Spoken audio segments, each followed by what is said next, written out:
Amy Foster stared at the strange metal object that had crashed in her backyard garden. She had been tending to her tomato plants when a bright flash of light streaked across the sky and landed with a thud near her flower bed. Now she stood before a smoking egg-shaped pod about the size of a small car. Its surface was smooth and shimmered with an oily rainbow pattern in the afternoon sunlight. Amy lived alone in a small house at the edge of town. She had moved there 5 years ago after her parents passed away, leaving her the property. The nearest neighbor was a mile down the road, which meant no one else had likely seen the crash.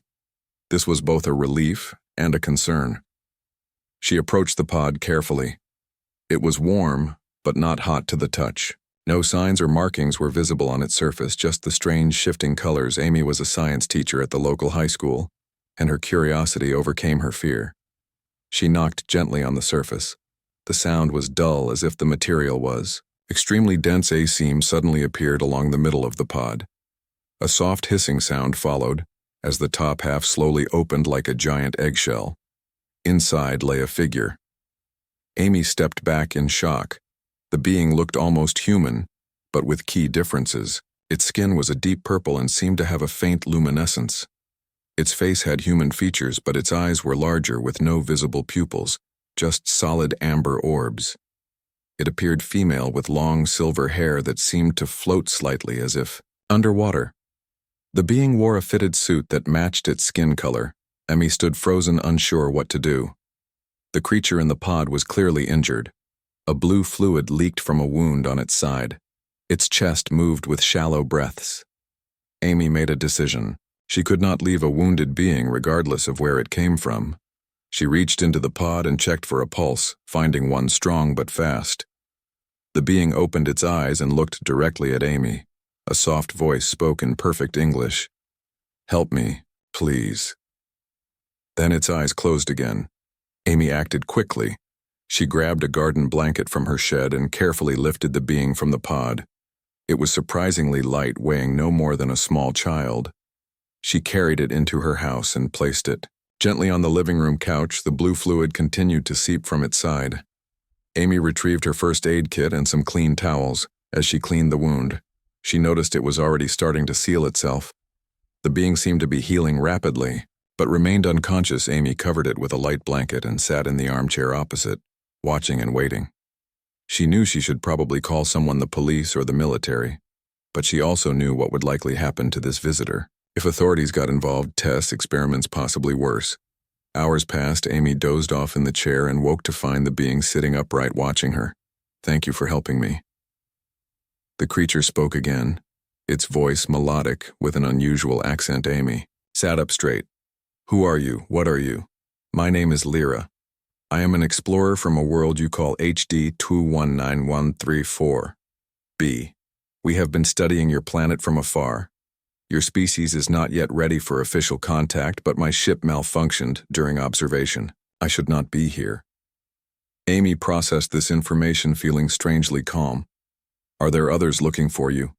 Lyra shook her head. "No. I am alone on this mission. My people will not search until my scheduled return, which is 30 of your days away. I must repair my vessel and leave before I am discovered. My presence here violates our protocols." Amy looked out the window at the pod still sitting in her garden. "Can you fix that?" Lyra stood up, moving with fluid grace. "The pod is beyond repair, but it contains emergency supplies, including a communication device. I need to retrieve it and find a safe place to hide until rescue comes." Amy made a decision that would change her life forever. "You can stay here. No one comes to visit me, and the house is isolated. It's safer than trying to hide elsewhere." Lyra tilted her head, studying Amy with those strange amber eyes. "Why would you help me? You know nothing about me or my kind." Amy shrugged. "I know you needed help and I gave it. That seems like enough, for now." They returned to the garden and Lyra pressed her palm against the pod. It glowed briefly before a compartment opened. She removed several small devices and a bag of what looked like tools. The pod then began to shimmer more intensely. "It will dissolve within hours," Lyra explained. "The material breaks down when exposed to your atmosphere, leaving no trace." Over the following days, Amy learned more about Lyra's people. They called themselves the Alari, an ancient species that had mastered interstellar travel thousands of years ago. They had been observing Earth since humans first began using radio signals, studying our development from afar. Lyra, in turn, learned about human life through Amy. She was fascinated by simple things like cooking, music, and gardening. She helped Amy tend her plants, showing her techniques that made them grow stronger and produce more fruit. Amy kept Lyra's presence secret, taking time off from school, claiming a family emergency. She brought home books, films, and music to share with her visitor. Each night they would sit under the stars as Lyra pointed out her home system and told stories of her world. One evening, as they sat in the garden, Lyra suddenly tensed. I sensed something approaching. Before Amy could respond, a low humming filled the air and a bright spotlight swept across the property. Amy felt her heart race. Helicopter military, perhaps, or worse. They had been discovered. Hide Lyra now. Amy pushed Lyra toward the house, but before they could reach the viewer, three black SUVs pulled into the driveway.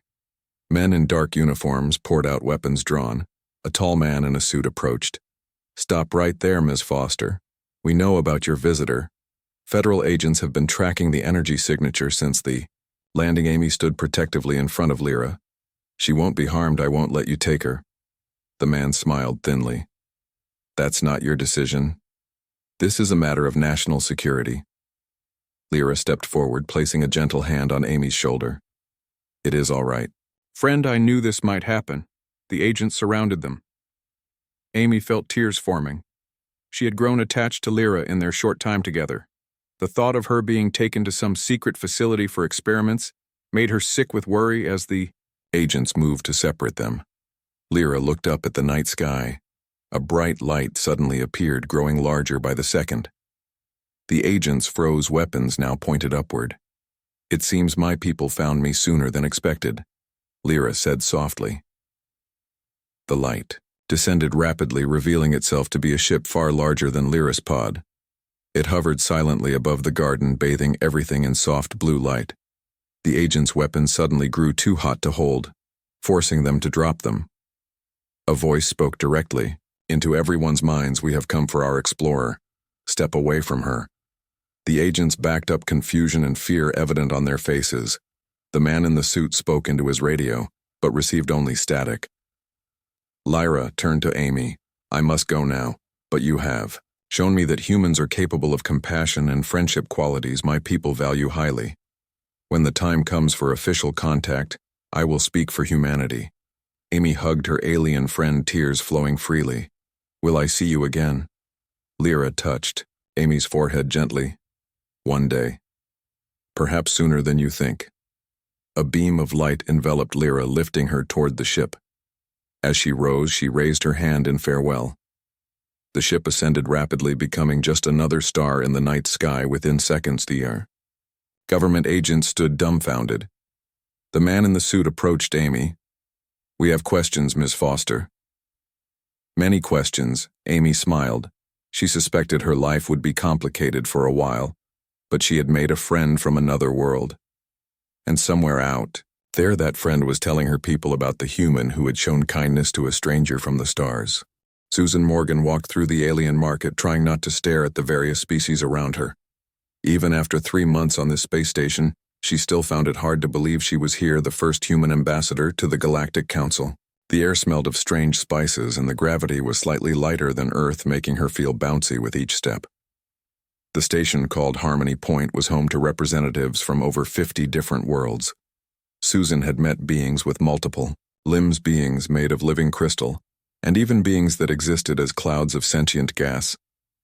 But today she was looking for one specific alien. She found Krell at his usual spot, a small cafe overlooking the central plaza. The reptilian being waved one of his forearms in greeting, his scales shifting from green to a friendly blue. Susan, you came, Krell spoke through his translator device. I was beginning to think you had forgotten. Susan sat across from him, smiling. How could I forget? You promised to tell me why humans were invited to join the council. Despite being so technologically behind most species, Krell ordered 2 drinks from a hovering service bot. his eyes blinking sideways. It is an unusual story, one that many council members do not know. The full details are kept rather quiet. Susan leaned forward curiously. That only makes me more interested.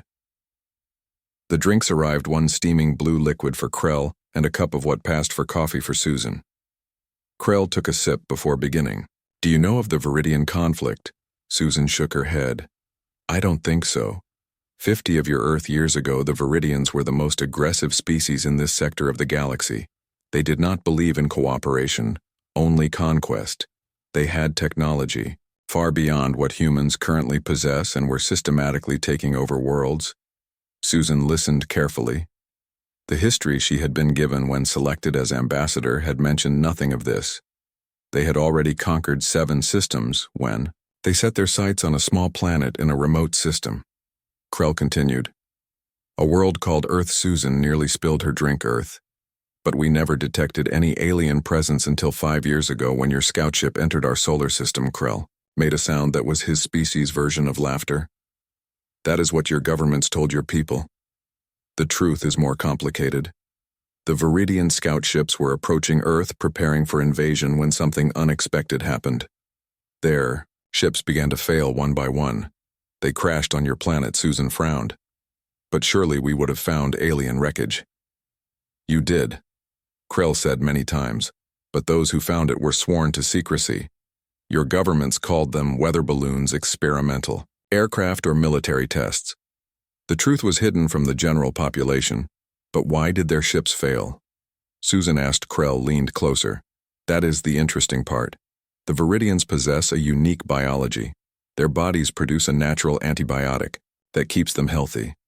But this same compound reacts catastrophically with a substance found in abundance on your planet. What substance? Krell blinked slowly. Something you call chocolate. Susan stared in disbelief. Chocolate? You mean the Viridian invasion? Fleet was defeated by chocolate. Not directly, Krell clarified. When the first scouts landed, they sampled your food as part of their standard reconnaissance, something they do on all planets they visit. The chocolate caused a reaction that disabled their technology. The Viridians use biologically linked systems. Their ships and weapons are partly alive, connected to their own biology. When they consumed chocolate, it created a cascade failure in their tech. Susan laughed. That seems almost too ridiculous to be true. Krell made a gesture equivalent to a shrug. Truth is often stranger than fiction, as you humans say. But there is more. After the failed invasion attempt, the Viridians sent a diplomatic envoy to understand what had happened. This was their first peaceful contact with another species. They were so impressed by the Earth foods they sampled that they began to rethink their entire approach to other civilizations. Susan raised an eyebrow. So chocolate turned a warlike species. Peaceful. Not just chocolate. Krell corrected. Your entire culinary diversity. Earth has more variety in food and flavors than any other known world. Your species turned cooking into an art form. Something that seems simple to you is considered extraordinary. Elsewhere in the galaxy, the Viridians transformed from conquerors to traders of exotic foods and spices. Their culture completely changed. So Earth was saved because aliens liked our food. Susan said, still processing this information. Precisely, the Council had been fighting the Viridians for decades without success. Then your planet accomplished with brownies and chocolate chip cookies what our combined fleets could not. The Council has kept watch over Earth ever since, waiting for your technology to develop enough for formal contact. Susan sipped her coffee, thinking, when our first faster-than-light ship launched, and you made contact. Krell nodded. The Council voted unanimously to invite humans to join, despite your technological limitations. Your planet brought peace to the galaxy through something as simple as food. Susan looked out at the bustling market where beings from across the galaxy mingled peacefully. And now I run the most popular restaurant on the station. The Earth Embassy featured a rotating menu of cuisines from around the world. Susan had initially come as a diplomat, but soon discovered that food was the most effective form of diplomacy. The embassy restaurant had become the favorite meeting spot for representatives from all species. Krell finished his drink. The Council hopes that humans will bring the same creativity they show in cooking to help solve other galactic problems. Your species thinks differently, sees connections others miss. It's valuable. As they left the cafe, Susan noticed a group of Viridians at a nearby table. They were tall, elegant beings with silvery skin and graceful movements, nothing like the fearsome conquerors Krell had described. They were sharing what appeared to be a chocolate cake, their expressions showing pure delight. The Earth Embassy kitchen was busy when Susan returned. Alien staff trained by human chefs prepared dishes from every continent. Music from Earth played softly in the background. The dining area was filled with beings of all shapes and sizes enjoying meals together. Susan checked the daily specials board: Mexican, Italian, Thai, and Ethiopian cuisine. Today, Susan wanted to try something new. She had been experimenting with adapting Earth recipes to alien biology, creating dishes that would provide the same experience for different species. Her assistant Glix, a small furry being with 6 arms, approached, holding a tablet. The counselor from Proxima wishes to host a dinner for the trade delegation. They specifically requested your grandmother's apple pie recipe. Susan smiled. That recipe had become famous throughout the station, seemingly simple but perfectly balanced between sweet and tart. It reminded her of home, of Sunday dinners with family before she had been selected for this position. The kitchen doors opened and a tall humanoid figure entered, Captain Lee of the Earth ship. Horizon, Susan greeted him. Nice to see you back on the station, Lee smiled. We just arrived with the monthly shipment from Earth. He handed her a package. Several crates of chocolate as requested. The Viridian ambassador paid triple the market price. Susan took the package, thinking about the strange turn of history. A substance that had once nearly caused a war was now a valued trade commodity, building bridges between worlds. Captain Lee looked around the busy restaurant. You know, when they selected me to captain the first faster-than-light ship, I expected to be fighting aliens or making dramatic speeches about humanity. I never imagined our greatest contribution to the galaxy would be food. Susan watched as a group of diplomats from opposing worlds shared a table, laughing over dessert. Sometimes the simplest things have the greatest impact, she said. People everywhere need to eat. Sharing food builds connections. It always has, even on Earth. As Susan moved through the restaurant greeting guests from dozens of worlds, she thought about her small role in this grand galactic community. Humans might be newcomers with primitive technology, but they had brought something unique to the stars, something that created peace where weapons had failed. In the kitchen, her chefs were preparing for the evening rush. Earth cuisine had become the most sought-after experience in the galaxy, and it all began with chocolate. Mary Collins never expected to find herself defending Earth in an alien courtroom.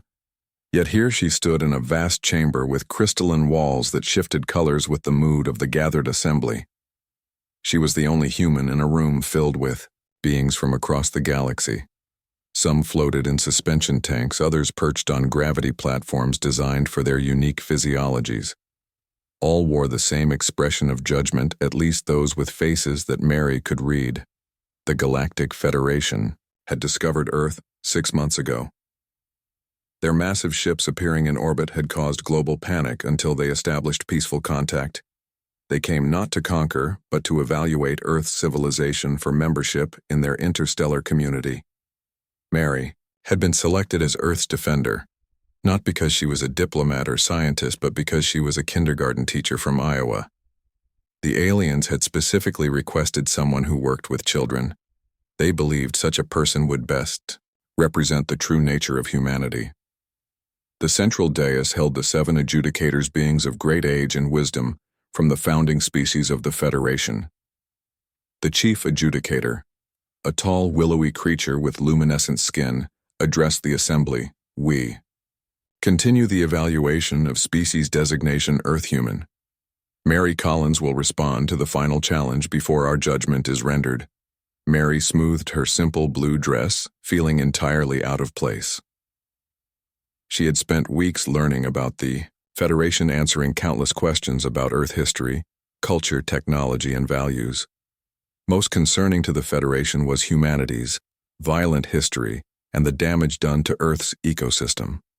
The final challenge would determine if humans were considered too dangerous to join the galactic community. The chief adjudicator floated down to stand before Mary Species Earth. Human, your kind has demonstrated remarkable creativity, adaptability, and potential.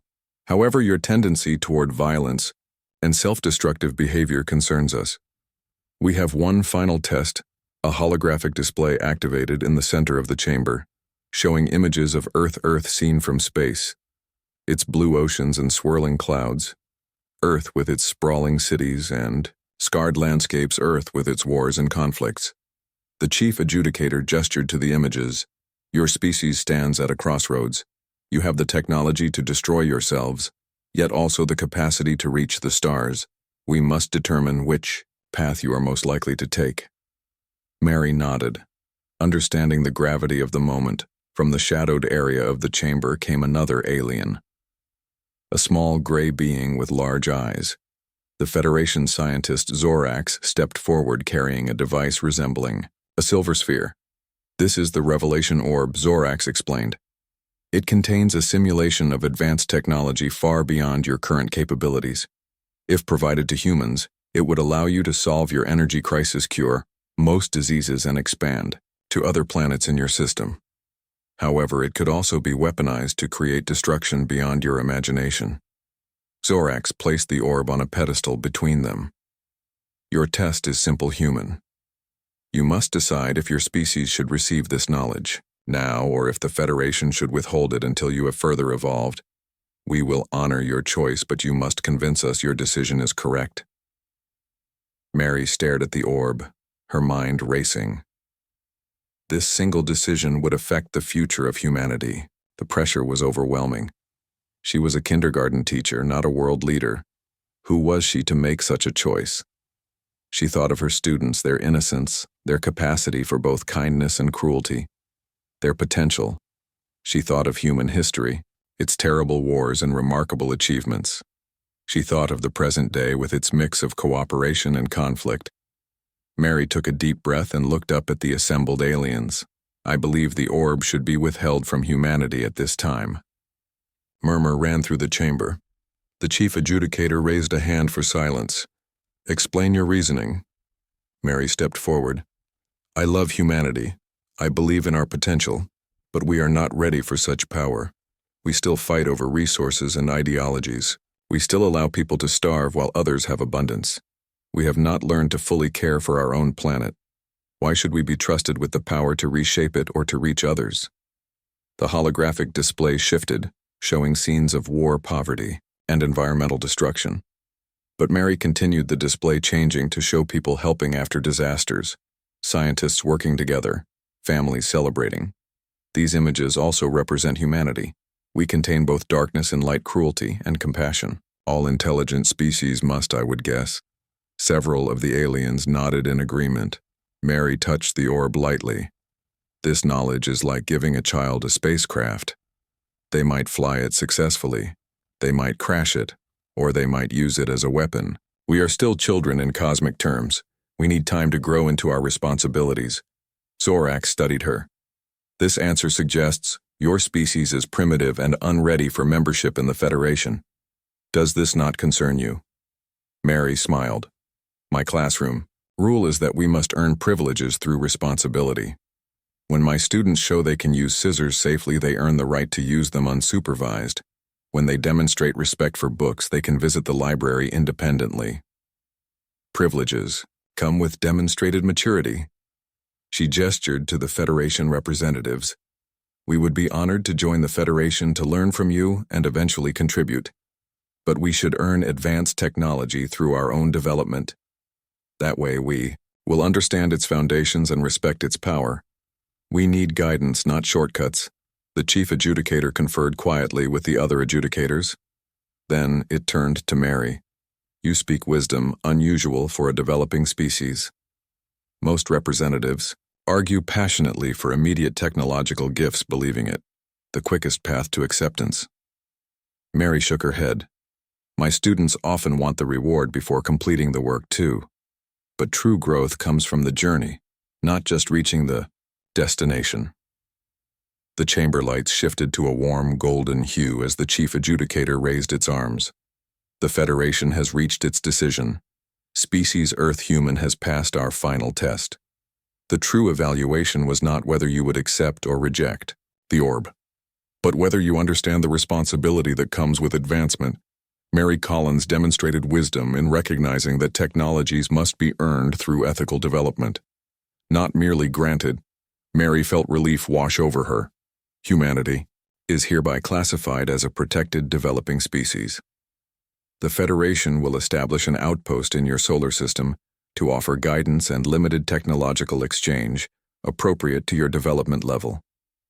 Full membership will be offered when your global civilization reaches the necessary ethical and technological benchmarks. The assembly erupted in a mixture of sounds that Mary's translator rendered as mostly approval. After the formal ceremony, Mary found herself in a smaller chamber. With the chief adjudicator and Zorax, you should know human, that only 20% of evaluated species pass this test. Zorax said, "Many demand the technology believing it their right. Some attempt to steal it. Others accept it without considering consequences. You showed unusual restraint." Mary smiled. "I just applied what I learn from my students every day. Growth can't be rushed. True understanding comes in its own time." The chief adjudicator placed a hand on Mary's shoulder. "Your selection as representative confused many in the Federation. We typically interface with scientists or government leaders, but I see now the wisdom in choosing one who guides the young. You understand that intelligence without wisdom is dangerous." As Mary prepared to return to Earth, the chief adjudicator presented her with a small crystal. "It contains educational materials suitable for your current development. Nothing that would disrupt your natural evolution, but knowledge that might help guide your path." Mary accepted it gratefully. "Will I remember all this?" The Federation had mentioned that sometimes contact experiences were modified in human memory to prevent cultural shock. "You will remember. The Federation Council believes humanity should know they are not alone in the universe. You will serve as liaison between our outpost and your world leaders." When Mary returned to Earth, she found herself the center of attention. Scientists, leaders, and media all wanted to hear about the Federation. But Mary requested to return to her classroom first. Her students gathered around excitedly as she told them a simplified version of her experience. "So what happens now?" Ms. Collins, a small boy, asked. Mary smiled as she held up the crystal the Federation had given her. "Now we learn how to be good neighbors in a very big neighborhood, and if we do our homework and show responsibility, we might just get to visit someday." Laura Martinez sat alone in the medical lab of the Deep Space Station Frontier 6, staring at her research results in disbelief. The station orbited a distant planet in what humans called the Goldilocks zone, perfectly positioned for supporting life. But the planet below had remained mysteriously barren despite having all the necessary elements for life to thrive.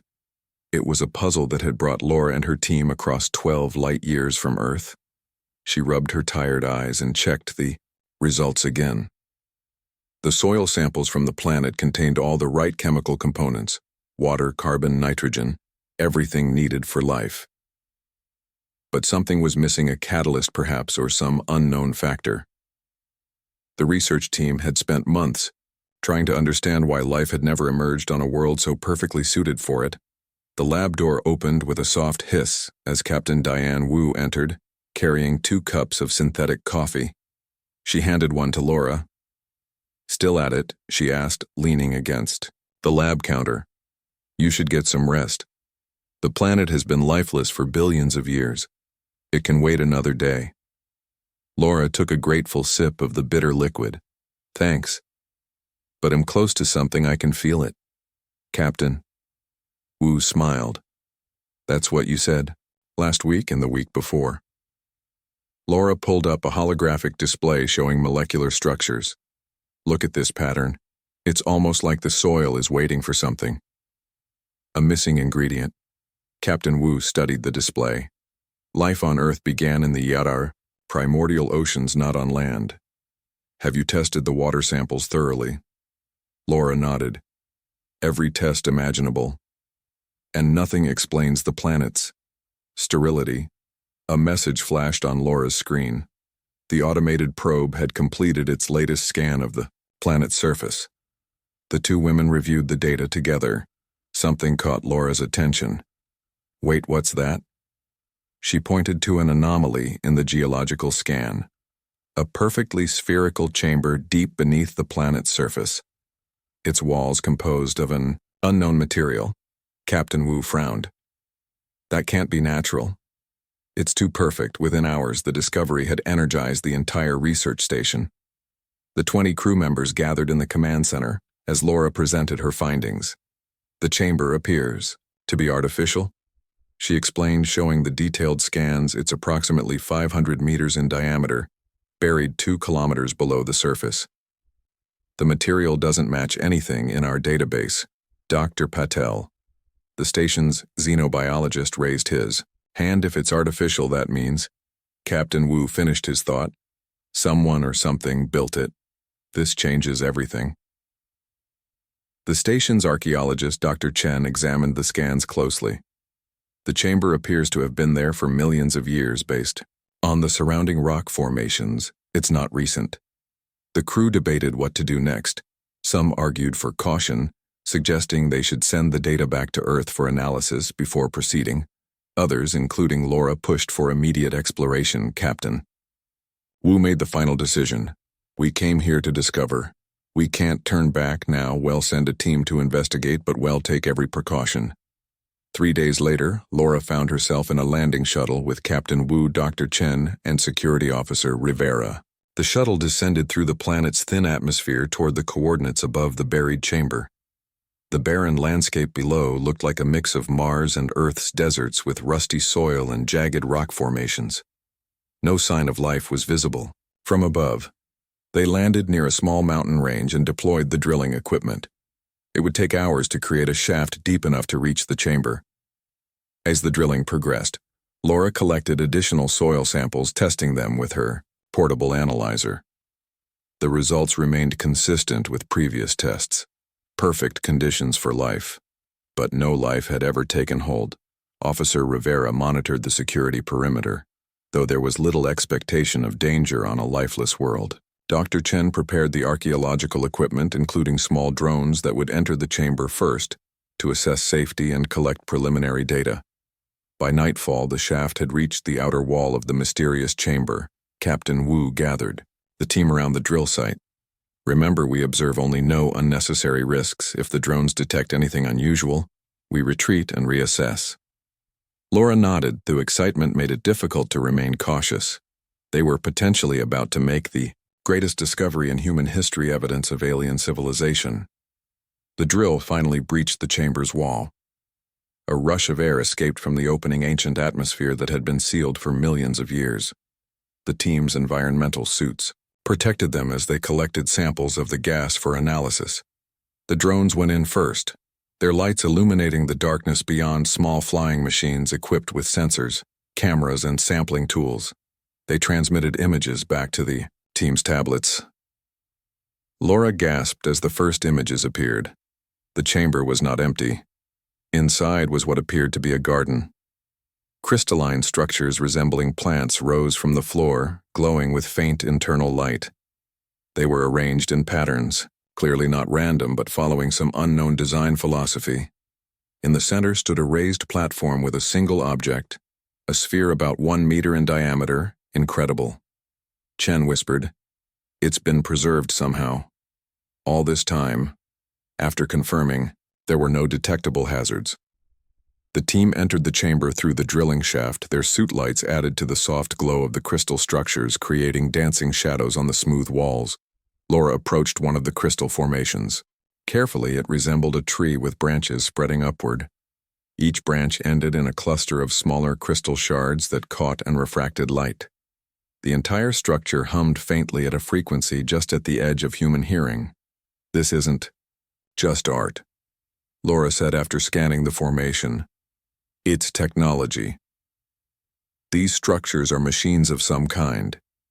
Captain Wu examined the walls, which were covered in flowing patterns that might have been decorative or might have been a form of writing. They were etching small patterns that seemed to respond to the team's presence, glowing brighter as they approached. Dr. Chen focused on the central platform in the sphere. It appears to be some sort of data storage device, he suggested. Or perhaps a power source. Laura felt drawn to the sphere. She climbed onto the platform, ignoring Captain Wu's warning to wait for security clearance. The sphere seemed to pulse as she approached, as if responding to her presence. Its surface was smooth and reflective, showing distorted images of Laura and the chamber around her. When Laura touched the sphere, light erupted from it, projecting images into the air around them. A three-dimensional display filled the chamber, showing a world teeming with life plants, animal cities, a complete civilization that had once existed on the now barren planet. The images shifted, showing the gradual decline of the environment, resources, depleted atmosphere changing. The final images showed the planet's inhabitants tall, elegant beings constructing the underground chamber. The message became clear. This was no ordinary find. It was a time capsule. A deliberate preservation of a lost civilization. As the projection continued, Laura realized it contained more than just history. The beings had left detailed scientific knowledge, including information about their failed attempts to save their dying world. And something else. A genetic library. The crystal structures were not just technological. They contained the preserved, genetic material of the planet's extinct ecosystem. Laura turned to her stunned colleagues. Do you understand what this means? This isn't just a museum. It's a seed bank. They left everything needed to restore their world, but the process required intelligent intervention. They needed someone to find it and activate the restoration. Captain Wu stared at the detailed environmental restoration plans now displayed above the sphere. They were waiting for us. Or someone like us. The projections showed how the chamber's contents could be used to gradually reintroduce life to the planet, starting with microorganisms and building to more complex life forms. The final images showed a restored world, green and vibrant again. For weeks, the team studied the chamber and its contents, learning the science of the vanished civilization, their advanced biotechnology, their understanding of planetary ecosystems, information that would revolutionize human science. The genetic bank contained millions of species, most unlike anything seen on Earth. The decision to implement the restoration plan was not made lightly. It would take decades, perhaps centuries, to fully restore the planet's ecosystem. But the Frontier 6 station had been designed for long-term research. The team would begin the process, initiating the first phase of microorganism introduction. Laura stood on a ridge overlooking the vast plain where the first bacterial colonies had been established. She could see nothing with her naked eye yet, but sensors confirmed the engineered microbes were beginning to transform the soil, creating the foundations for more complex life. A message from Earth had finally arrived, responding to their discovery. Reinforcements were coming. Additional scientists, specialized equipment. The restoration of the planet, now designated Phoenix, would become humanity's first planetary rehabilitation project. Captain Wu joined Laura on the ridge. The ancient civilization had been dead for millions of years, but they had the foresight to preserve everything needed for their world's rebirth. They just needed someone to find it. Laura nodded. They must have sent out signals, beacons. Maybe that's why we were drawn to this particular star system. Something calling us, across space and time. Lisa Parker was not a soldier or a scientist or a diplomat. She was a chef who ran a small restaurant in Portland, Oregon. So when the massive alien ship appeared over the city, she was as surprised as anyone else to receive a direct communication, requesting her presence. The message had come through her restaurant's website of all places. A simple request written in perfect English. We wish to meet the creator of these flavor combinations. Please bring samples of your work. Now Lisa stood in the shadow of the enormous vessel, clutching a cooler filled with her signature dishes. Government officials, military personnel, and scientists surrounded her, all equally confused by the aliens' specific request for a local chef. A beam of soft blue light extended from the ship, creating a pathway upward. Lisa took a deep breath and stepped into the light. She felt herself being gently lifted toward an opening in the ship's hull. Inside, the vessel was surprisingly warm and comfortable. The air smelled faintly of cinnamon. The walls glowed with a soft amber light. Lisa found herself in a circular room where 3 beings waited. The aliens looked almost human, but with key differences. Their skin was a pale blue with faint patterns that shifted, like oil on water. They had no visible ears or nose, just smooth skin where those features would be on a human. Their eyes were large and completely black without whites or pupils. They wore simple robes of a shimmering material that seemed to change color with their movements. "Welcome, Lisa Parker." One of them spoke without moving its mouth, the words simply appearing in her mind. "I am Coordinator Alara. These are researchers Torin and Mila. We are representatives of the Galactic Harmony." Lisa sat down her cooler, trying to appear calm and professional. "Nice to meet you," she managed to say. "May I ask why you wanted to see me?" Specifically, Alara gestured to the cooler. "We have been monitoring your planet's communications for some time, studying your cultures, your conflicts, your achievements. During our research, we discovered something remarkable about human cuisine." The alien named Torin stepped forward. "Most intelligent species in our galaxy develop efficient nutrition sources, bland, but functional energy inputs. Once a species reaches a certain technological level, they typically focus on practicality rather than pleasure when it comes to sustenance." "That sounds sad," Lisa replied. Mila made a gesture that might have been their version of a smile. "Precisely. Your species is different. Humans have elevated the simple biological necessity of eating into an art form. You create food, not just for survival, but for joy, for community, for expression. It is rare and beautiful." Lisa relaxed, slightly. "So you came all this way because you like our food?" "Not exactly," Alara corrected. "We came because food might be the key to preventing an interstellar conflict that threatens millions of worlds, including Earth." The aliens explained that the Galactic Harmony, a loose confederation of spacefaring civilizations, was facing its first major diplomatic crisis. 2 powerful species, the militant Varine and the coldly logical Kithrin, were on the brink of war over resource rights to a star system, a conflict that could quickly spread throughout the galaxy. "We have tried traditional diplomatic approaches," Alara explained, "but neither side will compromise. The Varine see compromise as weakness. The Kithrin see it as illogical when their claim is mathematically superior, so where do I fit in?" Lisa asked. Torin gestured to the cooler. "You're cooking. According to our research, sharing food is a universal human method of building connections across cultural and ideological divides." Lisa laughed, slightly. "You want me to cook for warring aliens?" "The idea seemed absurd," Mila responded. "Your flavor combination specifically. We have analyzed thousands of Earth restaurants.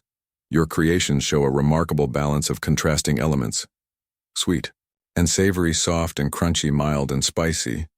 They represent harmony through diversity, the very principle our confederation is founded upon." "We believe," Alara continued, "that a diplomatic summit centered around a shared meal, featuring your cuisine, might create the neutral ground needed for productive negotiation." Lisa opened her cooler and began unpacking containers. "This is crazy, but I guess we should get started." The aliens provided Lisa with a kitchen beyond her wildest dreams, equipment that could precisely control temperature down to the fraction of a degree. Knives made of a material that adjusted its edge to the food being cut. Cooking surfaces that responded to her thoughts.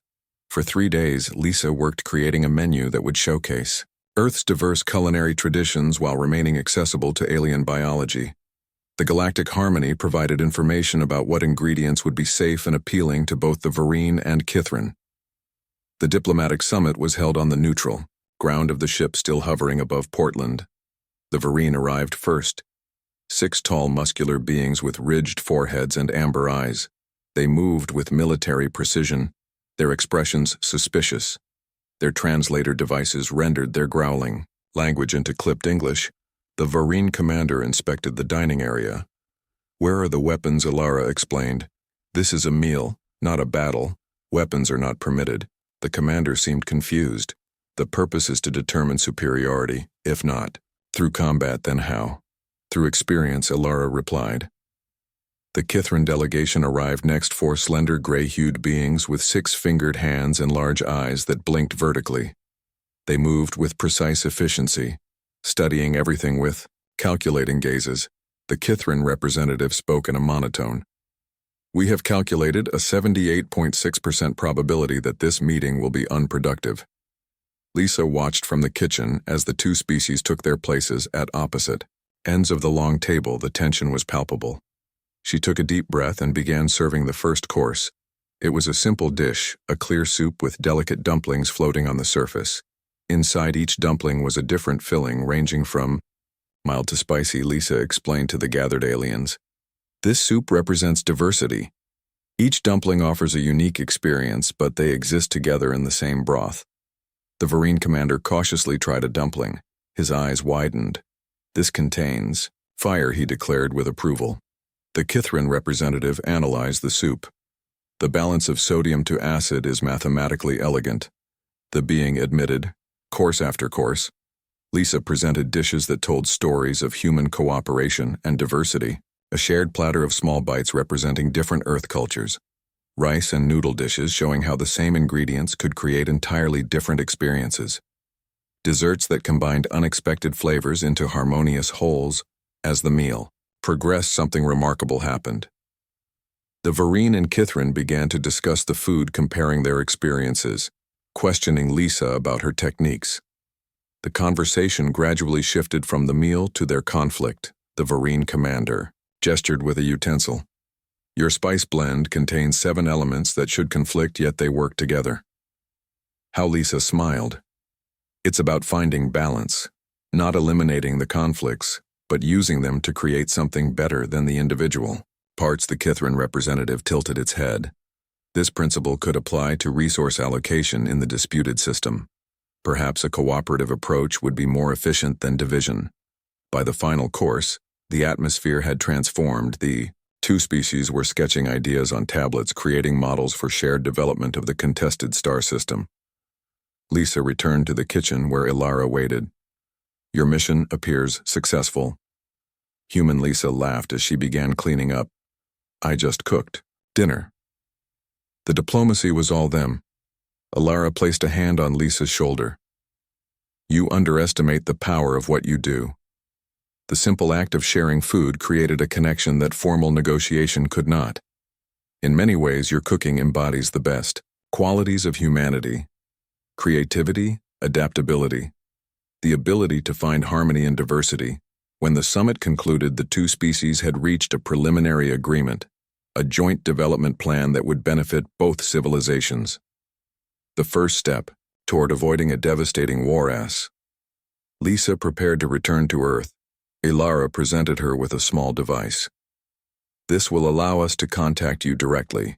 The Galactic Harmony would like to request your services for future diplomatic functions. Lisa raised an eyebrow. You're offering me a job as an intergalactic chef, not just a chef, Ilara corrected, an ambassador of human creativity. Perhaps the first of many. We believe human arts may have much to offer. The wider galaxy. Lisa thought about her small restaurant in Portland. It would need a manager while she was away on diplomatic missions. Her life would never be the same. But then how often does one get offered the chance to cook for the stars? She smiled at Ilara. I'll need to expand my pantry. In the months that followed, Lisa's culinary diplomacy proved successful in several interspecies negotiations. The Galactic Harmony began a cultural exchange program, bringing other human artists, musicians, and chefs to share their work throughout. The Confederation Earth was officially invited to join the galactic community, not because of advanced technology or military power, but because of something far more valuable: human creativity. Lisa eventually opened a restaurant on a space station at the crossroads of 7 major trade routes. She called it simply Earth. Her menu changed constantly, incorporating ingredients and techniques from across the galaxy, but the philosophy remained the same: finding harmony and diversity, creating connections through shared experience.